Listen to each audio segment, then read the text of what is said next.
अर्ध सत्य। नमस्कार, मैं राणा यशवंत इंडियन न्यूज पर आपका स्वागत करता हूं और आप देख रहे हैं अर्ध सत्य। आज असत्य में 3 बातें। क्या महाराष्ट्र में महायुति की सरकार बनेगी? बीजेपी आलाकमान जो चाहता है कि उसकी नाक ना कटे, असहज स्थितियां पैदा ना हों, क्या वैसा हो पाएगा? दूसरा, उत्तर प्रदेश के किसानों ने जिस तरीके से आज दिल्ली मार्च किया था, उसके बाद लोगों को बहुत परेशानी हुई और हरियाणा पंजाब के किसान दिल्ली मार्च करने की तैयारी में हैं। आखिर आगे की स्थितियां कैसी होंगी? और तीसरी बात यह है कि पाकिस्तान के भीतर जो खून खराबा चल रहा है वो पाकिस्तान को कहां ले जाकर खड़ा करने वाला है। इन तीनों बातों पर बारी बारी से चर्चा। सबसे पहले महाराष्ट्र में सरकार बनाने को लेकर के बीजेपी आलाकमान, खासकर गृह मंत्री अमित शाह लगातार लगे हुए हैं और अभी देवेंद्र फडणवीस, एकनाथ शिंदे और अजीत पवार इन तीनों के संपर्क में हैं, तीनों के साथ बातचीत चल रही है। आप जानते हैं कि महाराष्ट्र में बीजेपी 132 सीटों के साथ बहुमत सिर्फ 13 विधायकों के फासले पर खड़ी है। उसके लिए सरकार बनाना मुश्किल नहीं है। बावजूद इसके वो अजीत पवार, एकनाथ शिंदे दोनों को साथ लेकर के चलना चाहती है। वो कहीं ना कहीं यह मिसाल रखना चाहती है कि बीजेपी अपने बूते सरकार बनाने की स्थिति में हो तब भी वो अपने सहयोगियों को नहीं छोड़ना चाहती है। और यह सिर्फ महाराष्ट्र की बात नहीं है। यहाँ से बीजेपी जो मैसेज देगी वो दूसरे राज्यों में और राष्ट्रीय स्तर पर जो उसकी राजनीति है उसके अंदर भी इसको उसी तरीके से देखा और समझा जाएगा। इसलिए महाराष्ट्र में सरकार बनाना बीजेपी के लिए बहुत आसान काम जरूर है, लेकिन उसके भविष्य की राजनीति के लिए टेढ़ी कीड़ है। इसलिए अमित शाह, जिन्होंने महाराष्ट्र में महायुति की सरकार बनाने की कमान अपने हाथ में ले रखी है, वो लगातार इस बात की कोशिश कर रहे हैं कि बीजेपी के विधायक दल का नेता जब चुना जाए, 4 तारीख को उस विधायक दल के नेता का चुनाव होना है, उससे पहले तीनों दलों के बीच में सामंजस्य बैठ जाए। संजय शर्मा, जो लगातार महायुति की बैठकों पर, नेताओं के ऊपर, उसके भीतर की गतिविधियों पर नजर रखे हुए हैं, वो मेरे साथ हैं। संजय, अभी क्या चल रहा है? सर, अभी इस समय महायुति के तीनों नेता आपस में बैठ करके सलाह मशविरा कर रहे हैं। वीडियो कॉन्फ्रेंसिंग पर इन तीनों नेताओं की बातचीत हो रही है और बताया ये भी जा रहा है कि केंद्रीय गृह मंत्री अमित शाह भी इस वीडियो कॉन्फ्रेंसिंग में जुड़े हुए हैं। तो देवेंद्र फडणवीस, एकनाथ शिंदे और अजित पवार, ये तीनों नेता अलग अलग जगहों से वीडियो कॉन्फ्रेंसिंग से मिलकर के बात करें। जो महायुति की बैठक आज होना थी, लेकिन एकनाथ शिंदे ने ये बताया कि उनका स्वास्थ्य खराब है, उनकी तबियत का हवाला देते हुए बैठक रद्द कर दी थी। लेकिन अब यह बैठक वीडियो कॉन्फ्रेंसिंग के माध्यम से हो रही है और इस बैठक के पीछे एक बड़ी वजह यह भी है क्योंकि अगले 2 दिनों में सरकार का गठन किया जाना है। 5 तारीख को शपथ विधि की तारीख तय है और बीजेपी किसी भी हालत में, किसी भी स्थिति में शपथ विधि की तारीख आगे बढ़ाना नहीं चाहती। 4 तारीख को बीजेपी ने अपने विधायक दल की बैठक बुलाई है, जिसमें नेता चुना जाएगा और 4 तारीख को ही सरकार बनाने का दावा भी पेश करेंगे, जिससे बीजेपी विधायक दल का नेता होगा जो भावी मुख्यमंत्री के रूप में जाना जाएगा। देवेंद्र फडणवीस का नाम इसके लिए सबसे आगे चल रहा है। तो और इनके साथ में महायुति के दोनों नेता भी जाएंगे।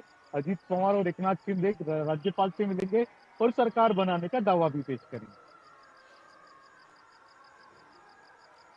संजय, समस्या ये है कि यह बात समझ जाना बहुत मुश्किल है कि एकनाथ शिंदे जो दिल्ली में अमित शाह के साथ, देवेंद्र फडणवीस, एकनाथ शिंदे, अमित शाह, तीनों की फोटो एक जारी होती है। देवेंद्र फडणवीस के हाथ में अमित शाह गुलदस्ता दे रहे होते हैं, बगल में एकनाथ शिंदे खड़ा होते हैं। वो यहाँ से कह के जाते हैं कि प्रधानमंत्री और गृहमंत्री जो कहेंगे हम मान लेंगे। अलबत्ता वो अब भी कह रहे हैं, लेकिन वो ठाणे चले गए। उन्होंने कहा कि मैं बीमार हूँ और महायुति की बैठक जो मुंबई में होनी थी, उस बैठक में भी वो शरीक होने के लिए नहीं आए और बीमार होने का हवाला देकर के उन्होंने इन बैठकों से, या यूं कहिए कि बीजेपी आलाकमान से अपने आप को दूर रखने की कोशिश की। सवाल यह है कि एकनाथ शिंदे आखिर चाहते क्या हैं? पेच अगर कहीं कोई है तो एकनाथ शिंदे हैं, और उनकी मंशा क्या है? देखिए, एकनाथ शिंदे लगातार सर दबाव बनाते जा रहे हैं कि किसी भी तरीके से उनको जो भी चीजें हासिल होनी है वो सरकार के गठन के पहले हासिल होनी है। गृह मंत्रालय की उनकी मांग है और वो हवाला देते हैं कि पिछली बार जब सरकार में मुख्यमंत्री वो खुद थे तब उन्होंने गृह मंत्रालय बीजेपी को दिया था। देवेंद्र फडणवीस के पास गृह मंत्रालय था। तो वो इसी बात का हवाला देते हुए कह रहे हैं कि अब बारी बीजेपी की है, जो बीजेपी का मुख्यमंत्री है, तो गृह मंत्रालय उनको मिलना चाहिए, यानी एकनाथ शिंदे की शिवसेना की पार्टी को मिलना चाहिए। तो गृह मंत्रालय की मांग पर अड़े हुए। दूसरी उनकी बड़ी मांग है विधानसभा स्पीकर की। ये 2 बड़ी मांगे ऐसी थी जिसकी वजह से बीजेपी उनको देना नहीं चाहती।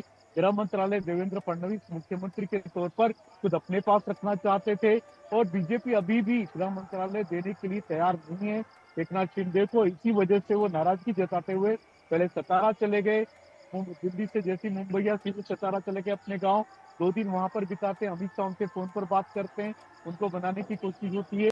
उसके बाद वो मुंबई तो आ जाते हैं लेकिन थाने जाते हैं, मुख्यमंत्री निवास नहीं आते, महायुति की बैठक में नहीं जाते। आज दिन भर भी वो तबियत खराब होने का हवाला देते रहे और अब शाम को जब देवेंद्र फडणवीस उनसे फोन पर बात करके उनको समझाते हैं, उनको बताते हैं कि भाई देखो मान जाओ, अगर नहीं मानोगे तो फिर रास्ता दूसरा ढूंढना पड़ेगा, क्योंकि बीजेपी किसी के भी दबाव में आने वाली पार्टी नहीं है। आखिरकार एकनाथ शिंदे मानते हैं और अब टेबल की मेज पर आते हैं, लेकिन अभी भी वीडियो कॉन्फ्रेंसिंग के माध्यम से अपनी बातें हो रही हैं और अपनी बातें कर रहे हैं। अब देखना होगा कि बीजेपी उनकी कौन कौन सी मांग, कितनी मांगों को मानती है। ये राजनीतिक खेल बड़े निराले होते हैं संजय। मैं ये जानना चाहूंगा आपसे कि देवेंद्र फडणवीस ने इतना ही भर कहा कि आप मान जाइए और बातचीत के लिए टेबल पर आ जाइए, या कुछ बातें और हैं? लेकिन इससे पहले विजय रूपाणी और निर्मला सीतारमण, इन दोनों को बीजेपी ने पर्यवेक्षक बनाया है महाराष्ट्र के लिए। जो विधायक दल की बैठक होने जा रही है 4 दिसंबर को, जिसमें विधायक दल का नेता चुना जाएगा, उसमें यह दोनों नेता रहेंगे। विजय रूपाणी क्या कह रहे हैं, इसको सुनते हैं। पार्टी ने हम दोनों लोगों को ऑब्जर्वर के नाते महाराष्ट्र भेजने की सूचना दी है। महाराष्ट्र में पार्टी के नेता चुनने की जो प्रक्रिया है, वहाँ एज ए ऑब्जर्वर हम दोनों जा रहे हैं।